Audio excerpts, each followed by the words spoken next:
Hello students, welcome to the video series of Multimedia and Applications. Today we are going to discuss about the multimedia authoring tools. That is the last topic of our second unit. That would be covering the following topics: types of authoring tools, card or page based tools, icon based or event driven tools, time based and object based tools. So let us start with the introduction first, that what is authoring system. So an authoring system is a program which has pre-programmed elements for the development of interactive multimedia software titles. So basically there are certain programs that already have been programmed with certain options or certain mechanisms which we can use directly in order to create our multimedia software. यानी कुछ ऐसे programmes हमारे पास होते हैं, कुछ ऐसी applications हमारे पास होती हैं जिनकी हेल्प से हम ऑप्शंस का यूज़ डायरेक्टली करते हुए अपने मल्टीमीडिया प्रोजेक्ट को डिज़ाइन कर सकते हैं. Authoring tools give an integrated environment for joining together the different elements of a multimedia production.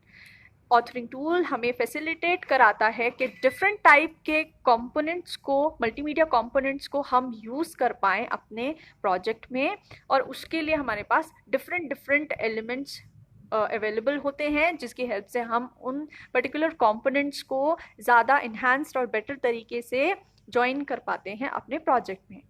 They provide the framework for organizing and editing the components of a multimedia project. साथ ही वो हमें एक platform provide करा रहे हैं कि हम अपने मल्टीमीडिया कंपोनेंट्स को अगेन एडिट कर पाएँ, दैट इज़ मॉडिफाई कर पाएँ और ज़्यादा बेटर तरीके से उसे ऑर्गेनाइज कर पाएँ एक प्रॉपर फॉर्मेट में. It enables a developer to create interactive presentation by combining text, audio, video, graphics and animation. तो हम एक से ज़्यादा components को combine करते हुए उस particular application या project को create कर सकते हैं. Then moving on to another topic, types of authoring tools. अब हमारे पास different types of authoring tools हैं. क्या क्या हैं?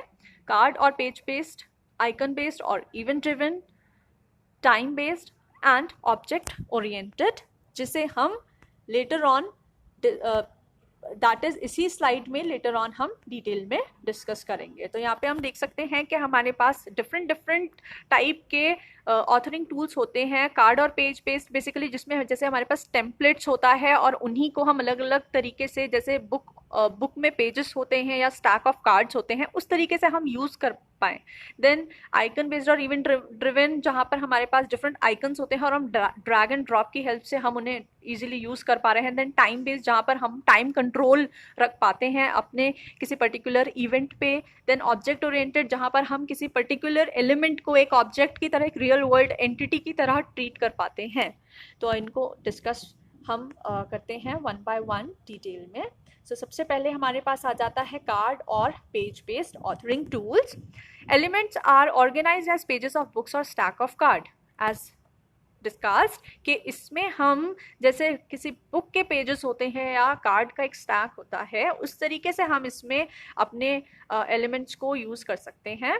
Suitable to view the page और कार्ड इंडिविजुअली, जिस तरीके से, जैसे हम बहुत सारी ऐसी एप्लीकेशन आज की डेट में यूज़ करते हैं जहाँ पर हमें इस तरीके का फील होता है कि हम किसी बुक के पेजेस को फ्लिप कर रहे हैं या फिर हम किसी कार्ड को पलट रहे हैं, कार्ड्स को. तो बेसिकली इस तरीके का जब हमें फील हो एलिमेंट्स को देखते हुए, तो वहाँ पर हमारा ये पर्टिकुलर टूल यूज़ हो रहा है. Elements are interconnected from page to page और card to card in a sequence. तो यहाँ पर भी हम क्या कर सकते हैं, जैसे बुक में पेज नंबर के सीक्वेंस के हिसाब से लगे होते हैं, उसी तरीके से यहाँ पर भी हम किसी सीक्वेंस में अपने पेजेस को बेसिकली रख सकते हैं या डिज़ाइन कर सकते हैं. ईच पेज और कार्ड में contain different media elements such as sound, video, animation. हम हर किसी पर्टिकुलर पेज या कार्ड पर अपना पर्टिकुलर मल्टीमीडिया कंटेंट को रख सकते हैं. ये हमारी मर्जी है, या this is up to us कि हम किस तरीके के प्रोजेक्ट को डिज़ाइन कर रहे हैं और वहाँ पे क्या एलिमेंट्स को यूज़ करेंगे. Then pages are connected via hyperlink.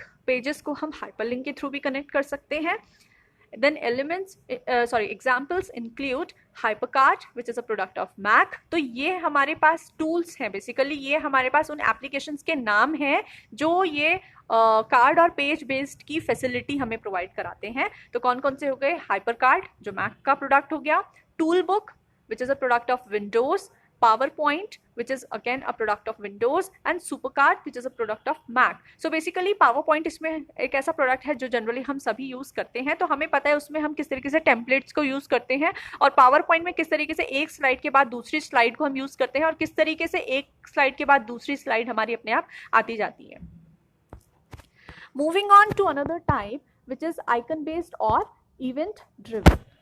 Now give a visual programming approach to organize and present the elements. ये हमें एक visualize approach देती है, यानी कि किस तरीके से हम चीज़ों को देखते हुए यूज़ कर पा रहे हैं. Events, tasks and decisions are given a structure by dragging appropriate icons. हमारे पास list of icons होंगे या फिर icons inbuilt होंगे जिन्हें हम simply drag and drop की help से use कर पा रहे हैं अपने events को perform कराने के लिए.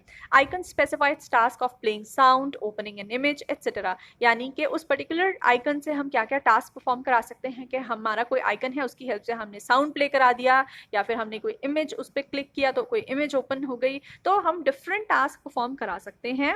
देन फ्लो फॉर एग्जांपल जैसे पेंट में हमारे पास वो इरेजर का ऑप्शन होता है, तो उसे हम ड्रैग करते हैं और अपनी स्क्रीन पे अगर हम उसको फ्लिप करते हैं तो हमारे पास स्लाइड करते हैं तो हमारा जो कंटेंट है वो रब होता जाता है automatically. So this is a kind of feature. Then flow chart displays the project's logic. जो हमारा फ्लो चार्ट होगा वो किसी पर्टिकुलर कंटेंट का लॉजिक हमें दे सकता है. After the structure is being created the contents like text, graphics, audio, animation and video are added to it. तो उसमें हम डिफरेंट तरीके के कंपोनेंट्स को भी ऐड कर सकते हैं. और इसके एग्जांपल्स में आगे हमारे पास Authorware Professional, which is a product of Mac और Windows supported by both, and Icon Author which is a product of Windows. Then we have time based authoring tools, जिसमें हमारे पास आ जाता है किस तरीके से हम टाइम के बेसिस पे अपने कंटेंट्स को मैनेज करते हैं. It allows the designer to arrange the various multimedia elements and events along a well-defined timeline. किस तरीके से हम अपने elements को एक timeline के तरीके से डिफाइन कर सकते हैं, यानी कि एक के बाद एक इवेंट हमारे आए लेकिन उसका एक पर्टिकुलर टाइम हो. ठीक है, जैसे कि हमारे पास हो जाती हैं चीज़ें किसी गेम में कि कब हमारे पास हमने एक कोई भी गेमिंग में सबसे ज़्यादा आई थिंक हमें ये टाइम बेस्ड वाला देखने को मिलता है कि हमें कोई पावर जब मिलती है तो वो एक लिमिटेड टाइम तक हमारे पास पावर रहती है, फिर वो पावर चली जाती है. इसी तरीके से बहुत सारे ऐसे टाइम बेस्ड ऑप्शंस हमारे पास होते हैं जो किसी लिमिटेड टाइम के लिए ही हमने अप्लाई किए होते हैं. Events play with the time one after the other. एक के बाद एक इवेंट, या और भी तरीके से जैसे हम अगर क्लिक करेंगे तो तब कोई एक्शन परफॉर्म होगा, या कोई बेसिकली जो टाइम के रहते हुए हम चीज़ें टाइम के बेसिस पे हम कोई इवेंट या टास्क को उस पर रिलाय करें तो वो हमारा टाइम बेस्ड पे आ जाता है. Events include media files and transition from a project to another. Then speed of transition can be controlled as per choice. हमारी इच्छा के हिसाब से ही हम speed भी कंट्रोल कर सकते हैं. Best suited for project wherein information flow is directed from beginning to end like movies. जैसे किसी मूवी में होता है कि शुरुआत कहाँ से हो रही है और ख़त्म कहाँ पर हो रहा है, या गेमिंग में हम देखते हैं कि जब स्टार्ट होता है कोई गेम तो कैसे यूज़र स्टार्ट करता है तो उसको पहले इंस्ट्रक्शंस एक मैनुअल दे दिया जाता है, फिर किस तरीके से उसको स्टार्ट करने के लिए धीरे धीरे लेवल 1 लेवल 2 पे लेके जाते हैं, देन किस तरीके से उसकी जो एंड होती है वो विनिंग या लूजिंग की तरीके से ख़त्म हो जाती है. सो बेसिकली इस तरीके से जब हम टाइम के बेसिस पे किसी इवेंट को परफॉर्म करवाते हैं वो हमारे टाइम बेस्ड टूल्स हो जाते हैं. Then examples include Macromedia's Director and Macromedia's Flash. तो ये ऐसे टूल्स हैं जिसमें हम ऐसे इवेंट्स को क्रिएट कर सकते हैं या डिज़ाइन कर सकते हैं. Then we have object oriented authoring tools. अब इसमें हमारे पास आ जाता है वो एंटिटीज जिन्हें हम ट्रीट करते हैं रियल वर्ल्ड एंटिटी की तरीके से. So support the environment based on object. जैसे कि हमारे जो रियल वर्ल्ड एनवायरनमेंट में होंगे, जैसे एक स्टूडेंट है, स्टूडेंट क्या हो गया, एक एंटिटी हो गई. अब उसके बेसिस पे हम कुछ पर्टिकुलर टास्क को डिज़ाइन कर रहे हैं, परफॉर्म करा रहे हैं, तो वो हमारा ऑब्जेक्ट ओरिएंटेड ऑथरिंग टूल हो गया. Object has state and behaviour, यानी ऑब्जेक्ट का कोई स्टेट होगा यानी एट्रीब्यूट होगा. फॉर एग्जांपल जैसे हमने बोला कि स्टूडेंट है तो स्टूडेंट के कुछ एट्रीब्यूट होंगे, उसका कोई आईडी होगा, कोई कोड होगा, और बिहेवियर होगा यानी ऑपरेशन होगा. दैट इज वो स्टूडेंट क्या का पर्पस क्या होगा, स्टडी करना, देन अपनी क्लासेस को अटेंड करना, एग्जाम्स देना. तो बेसिकली या दूसरा इसका एग्जांपल हो सकता है कोई भी एक, या तो हम देखो किसी रियल वर्ल्ड एंटिटी में कोई पर्सन की बात भी कर सकते हैं या किसी कॉन्सेप्ट की बात भी कर सकते हैं, जैसे फॉर एग्जांपल मैनेजमेंट। तो मैनेजमेंट हो गया एक उसका स्टेट, एक एंटिटी, एक ऑब्जेक्ट, और उसका स्टेट क्या हो जाएगा, उसके डिफरेंट एट्रीब्यूट। जैसे मैनेजमेंट का काम क्या है, चीज़ों को मैनेज करना, कि कौन सी चीज़ किस तरीके से सिस्टमेटिक वे में चलेगी, और उसका बिहेवियर या उसके ऑपरेशंस क्या हो गए। फॉर एग्जांपल मैनेजमेंट का हो गया कि एडमिशंस प्रॉपर हो रहे हैं या नहीं हो रहे हैं, प्रॉपरली काम सही से चल रहा है या नहीं चल रहा है, जो भी हमारा एक किसी पर्टिकुलर ऑर्गेनाइजेशन का काम होता है, एंड सो ऑन।